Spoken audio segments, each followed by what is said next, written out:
മഹാനവരാത്രി. സ്കൂളിൽ പഠിക്കുന്ന കാലത്ത് ഏറ്റവും ഇഷ്ടമുള്ള ഉത്സവമായിരുന്നു നവരാത്രി. പ്രധാന കാരണം മുഴുവൻ സമയമിരുന്ന് പഠിക്കുന്നവർ പോലും കളിക്കാൻ വരുന്ന ദിവസമാണെന്ന്. ഗ്രന്ഥം വെച്ച് കഴിഞ്ഞാൽ പിന്നെ ഒരു പുസ്തകവും കൈകൊണ്ട് തൊടാൻ പാടില്ല. എന്തു മനോഹരമായ ആചാരങ്ങൾ! നമ്മൾ ഉപയോഗിക്കുന്ന പുസ്തകം, വാദ്യോപകരണങ്ങൾ, പണിയായുധങ്ങൾ ഇവയെല്ലാം പൂജിക്കുന്ന ദിവസം. ഇവയിലൊക്കെ ദൈവത്തിനെ കാണുന്ന സംസ്കാരം. എന്നെങ്കിലും ആലോചിച്ചിട്ടുണ്ടോ ഈ ആഘോഷത്തിൻ്റെ മഹത്വത്തെപ്പറ്റി? ലോകത്തൊരിടത്തും കാണാത്തത്ര മാഹാത്മ്യമുള്ളതാണ് മഹാനവരാത്രി. അതിലേറ്റവും പ്രധാന കാരണം പ്രകൃതിയെ, അതായത് പ്രകൃതിയുടെ പ്രതിരൂപമായ സ്ത്രീത്വത്തെ ആരാധിക്കുന്ന 9 ദിവസങ്ങളാണ് മഹാനവരാത്രി. ഒരു സ്ത്രീയുടെ ജീവിതത്തിലെ 9 അവസ്ഥകളെയാണ് 9 ദിവസങ്ങളായി ആരാധിക്കുന്നത്. ചെറിയ പെൺകുട്ടി മുതൽ ആർത്തവ വിരാമം കഴിഞ്ഞ് പൂർണ്ണതയിലെത്തുന്ന ഒരു സ്ത്രീയുടെ വിവിധ ഘട്ടങ്ങളാണ് നവരാത്രിയിൽ ആരാധിക്കുന്നത്. ഒന്നാമത്തെ ദിവസം കൊച്ചു പെൺകുട്ടിയായ ശൈലപുത്രിയെ ആരാധിക്കുന്നു. ഒന്നാമത്തെ ദിവസം ബാല്യം, വിശുദ്ധി, നിർമ്മലത എന്നീ ഭാവങ്ങളാണ് ശൈലപുത്രിക്കുള്ളത്. രണ്ടാമത്തെ ദിവസം ബ്രഹ്മചാരിണി, വിദ്യാർത്ഥിയായ യൗവനയുക്തയായ പാർവതി ദേവിയെ ആരാധിക്കുന്നു. രണ്ടാമത്തെ ദിവസം അധ്യയനം, ജ്ഞാനം എന്നീ ഭാവങ്ങളാണ് ബ്രഹ്മചാരിണി ദേവിക്ക്. മൂന്നാം ദിവസം ചന്ദ്രകണ്ഠാദേവി, ചന്ദ്രനെ തലയിൽ ചൂടിയ ദേവി. പരമേശ്വരനെ കല്യാണം കഴിച്ചുള്ള സൗന്ദര്യഭാവം ശിവനുമായി ചേർന്നത് കാണിക്കാനാണ് ചന്ദ്രനെ തലയിൽ ചൂടിയ സങ്കല്പത്തിൽ കാണുന്നത്. അതുകൊണ്ട് തന്നെ ശിവ എന്നും പരമേശ്വരി എന്നും മഹാരാജ്ഞി എന്നുമൊക്കെ ചന്ദ്രകണ്ഠാദേവിയെ വിശേഷിപ്പിക്കുന്നു. അർദ്ധനാരീശ്വരന്റെ സങ്കല്പം തന്നെ. മൂന്നാമത്തെ ദിവസം സൗന്ദര്യം എന്ന ഭാവത്തിൽ പ്രകൃതിയുടെ ഭംഗിയെ, പ്രകൃതിയെ തിരിച്ചറിയാനുള്ള കഴിവ് നമുക്ക് ലഭിക്കുന്നു. നാലാമത്തെ ദിവസം കൂഷ്മാണ്ഡ ദേവിയാണ്. കൂഷ്മ അണ്ഡ, പ്രകൃതിയെ ഗർഭം ധരിച്ചവൾ. സ്ത്രീയാണ് പ്രകൃതി എന്ന മഹത്തായ സന്ദേശം നമ്മെ കാണിക്കുന്ന ദേവീ സങ്കല്പം ഗർഭിണിയായ പാർവതി ദേവി. ഒരു സ്ത്രീയിൽ മാതൃഭാവം ഏറ്റവും പ്രകടമാകുന്ന സ്ഥിതി. ശാരീരികമായ വേദനകളും ബുദ്ധിമുട്ടുകളും അനുഭവപ്പെടുന്ന അവയെയൊക്കെ സ്വയം തരണം ചെയ്യാൻ കഴിവുള്ള സമയം. അഞ്ചാമത്തെ ദിവസം സ്കന്ദമാത, ഭഗവാൻ കാർത്തികേയനെ മടിയിലിരുത്തിയിട്ടുള്ള പാർവതി ദേവിയുടെ സങ്കല്പം. അഞ്ചാമത്തെ ദിവസത്തെ ലളിതാ പഞ്ചമി എന്നാണ് പറയുക. ഏറ്റവും ആനന്ദം തരുന്ന ദിവസമാണത്രേ ലളിതാ പഞ്ചമി ദിവസം. മാതൃത്വമാണ് 5-ാം ദിവസത്തെ ഭാവം. സ്ത്രീത്വം എന്നതിൻ്റെ പൂർണ്ണതയാണ് മാതൃത്വം. ലോകത്തിലുള്ള എന്തിനേയും സ്നേഹം കൊണ്ട് തരണം ചെയ്യാൻ കഴിവുള്ള അമ്മ, അതാണ് സ്കന്ദമാത. 6-ാമത്തെ ദിവസത്തിൽ കാത്യായനി ദേവിയാണ് സങ്കല്പം. കർമ്മപൂർത്തീകരണത്തിന് ശേഷമുള്ള മധ്യവയസ്കയായ സ്ത്രീയുടെ രൂപമാണ് കാത്യായനി ദേവിക്ക്. ഗാംഭീര്യവും ധൈര്യവും ശക്തിയുമുള്ള ദേവി. 7-ാം ദിവസം കാളരാത്രി ദേവിയാണ് സങ്കല്പം. ആർത്തവ വിരാമം പ്രാപിച്ചിട്ടുള്ള ഒരു സ്ത്രീയുടെ ഏറ്റവും ബുദ്ധിമുട്ടുള്ള കാലഘട്ടമായി ഇതിനെ കണക്കാക്കുന്നു. ദേവിയുടെ പേര് പോലെ തന്നെ ദുരിതമുള്ള രാത്രി, ഏറ്റവും രൗദ്രമുള്ള ദേവീ സങ്കല്പം. എല്ലാത്തിനെയും ദഹിപ്പിക്കാൻ തക്ക ഭാവത്തിലുള്ള പാർവതി ദേവിയെ ഇവിടെ സങ്കല്പിക്കുന്നു. 8-ാം ദിവസം അഷ്ടമിയിൽ മഹാഗൗരിയാണ് സങ്കല്പം.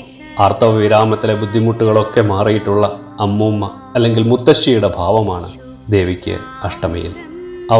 അവളുടെ കുടുംബം എന്ന സങ്കല്പത്തിൽ നിന്നും ഉയർന്ന് എല്ലാവരുടെയും അമ്മയാകുന്ന ഭാവം, എല്ലാവരും അമ്മയെന്ന് വിളിക്കുന്ന പൂർണ്ണത. മഹാഗൗരി എന്നാൽ തിളങ്ങുന്നത് എന്നർത്ഥം. പ്രകൃതിയുടെ ഭാവത്തിലുള്ള, ലോകം മുഴുവൻ സ്നേഹം പകരുന്നതിലുള്ള തിളക്കം. മഹാനവരാത്രിയുടെ അവസാനത്തെ ദിവസം 9-ാമത്തെ ദിവസം സിദ്ധിദാത്രി ദേവിയാണ്.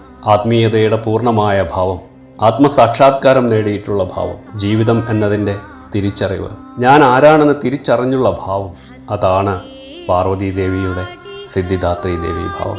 ഇങ്ങനെയുള്ള ബാല്യം മുതൽ ആത്മസാക്ഷാത്കാരം വരെയുള്ള 9-ാമത്തെ ഭാവത്തിനു ശേഷമാണ് വിജയദശമി വരുന്നത്. ഞാൻ ജനിച്ചതിൻ്റെ സാക്ഷാത്കാരം അനുഭവിക്കുന്ന ജീവിത വിജയത്തിൻ്റെ ദിവസം. തനിക്കും പ്രകൃതിക്കും വലിയൊരു അനുഗ്രഹം ലഭിച്ചതിൻ്റെ സന്തോഷമുള്ള ദിവസം.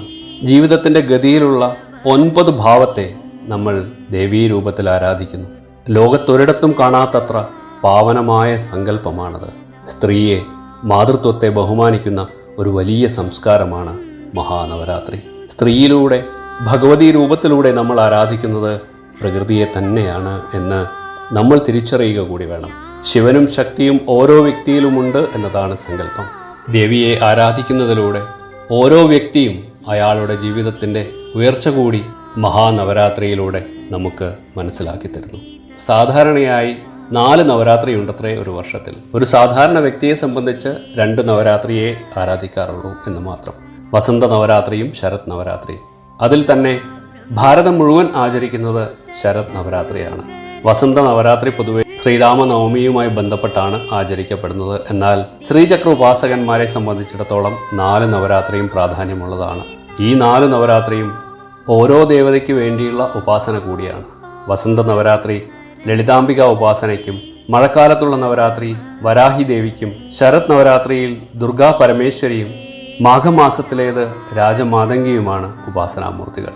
നമ്മൾ അധികം അറിയാത്ത ആ 2 നവരാത്രികളെ പൊതുവെ ഗൂഢനവരാത്രികൾ എന്നാണ് ഉപാസകർ വിളിക്കുക. ഇനി നമ്മൾ സാധാരണക്കാർ എങ്ങനെ നവരാത്രി ആചരിക്കണം എന്ന് ലളിതമായി പറയാം. കായികം, വാചികം, മാനസികം എന്നിങ്ങനെ 3 രീതിയിൽ ആചരിക്കണം എന്നാണ് പണ്ഡിതർ പറയുക.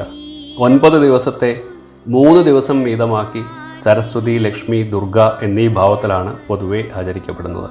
ബംഗാളിലും ഉത്തരേന്ത്യയിലുമൊക്കെ ദുർഗാപൂജയ്ക്കാണ് പ്രാധാന്യം. എന്നാൽ നമ്മൾ മലയാളികൾ ആദ്യ 3 ദിവസം ദുർഗാ പരമേശ്വരി അല്ലെങ്കിൽ ഭദ്രകാളി, അടുത്ത 3 ദിവസം ലക്ഷ്മി, അവസാനത്തെ 3 ദിവസം സരസ്വതി എന്ന രീതിയിലാണ് ആരാധിക്കുന്നത്. നവരാത്രി ദിവസങ്ങളിൽ ഭക്ഷണത്തിൽ ഒരു ക്രമമുണ്ടാക്കുക. പ്രധാനമന്ത്രി നരേന്ദ്രമോദിയെ പോലെയുള്ള ഉപാസകർ 2 നവരാത്രികളിലും പൂർണ്ണമായി ഭക്ഷണം ഉപേക്ഷിക്കുന്നു. ചിലർ പാചകം ചെയ്ത ഭക്ഷണം കഴിക്കാതെ പഴം, പച്ചക്കറികൾ മാത്രം കഴിക്കുന്നു. മറ്റു ചിലർ ഒരു നേരം മാത്രം ഉപവസിക്കുന്നു. മത്സ്യമാംസാദികൾ കഴിക്കുന്നവർ അങ്ങനെയുള്ള ഭക്ഷണം നവരാത്രിയിൽ ഉപേക്ഷിക്കുന്നു. ഭക്ഷണം കഴിക്കാൻ പോലും സമയം ചെലവഴിക്കാതെ ഉപവസിക്കണം എന്നതാണ് ഇതുകൊണ്ട് ഉദ്ദേശിക്കുന്നത്. ഓരോരുത്തർക്കും അവരവർക്ക് കഴിയുന്ന പോലെ തപസ് അനുഷ്ഠിക്കാവുന്നതാണ്. ഒന്നും നമ്മുടെ ഉപാസനയ്ക്ക് തടസ്സമാകരുത് എന്നർത്ഥം. ഉപവസതി എന്നാൽ അടുത്തിരിക്കുക എന്നാണ് അർത്ഥം. ആരുടെ അടുത്ത്? ഉപാസനാമൂർത്തിയുടെ അടുത്തിരിക്കുക എന്നതാണ് ഉപവാസം കൊണ്ട് അർത്ഥമാക്കുന്നത്. പൂജകൾ, ഹോമം തുടങ്ങിയവയൊക്കെ ഈ സമയത്ത് തപസ്സിൻ്റെ ഭാഗമായി അനുഷ്ഠിക്കാം. നവരാത്രിയിൽ ഏറ്റവും പ്രാധാന്യമുള്ളത് ദേവീ മഹാത്മ്യ പാരായണമാണ്. പല കഥകളും മറ്റും കാണാമെങ്കിലും ദേവീ മഹാത്മ്യം ആത്മസാക്ഷാത്കാരത്തിനുള്ള മാർഗം കാണിച്ചു തരുന്നു. അജ്ഞാനനാശത്തിലൂടെ ജ്ഞാനരൂപിയായി സരസ്വതിയായി മാറാനുള്ള ഉപായമാണ് ദേവീ മഹാത്മ്യം. കൂടാതെ ദീക്ഷാമന്ത്രങ്ങൾ പോലെയുള്ള മന്ത്രങ്ങളും ജപങ്ങളും ലളിതാ സഹസ്രനാമ പാരായണവും ഒക്കെ ചെയ്യാം. ചില സ്ഥലങ്ങളിൽ ഗർഭ, ബൊമ്മക്കുലു പോലെയുള്ളവ ഒരുക്കുന്നു. ഈ നാടിൻ്റെ ഭംഗിയാണത്. പല രൂപത്തിലും സമ്പ്രദായത്തിലും ഓരോ നാട്ടിലും വ്യത്യസ്ത രീതിയിൽ ആരാധിക്കുന്നു. എന്നാൽ ആരാധിക്കുന്നത് ഒരാളെ മാത്രം, പാർവതി ദേവിയെ, ജഗദംബികയെ.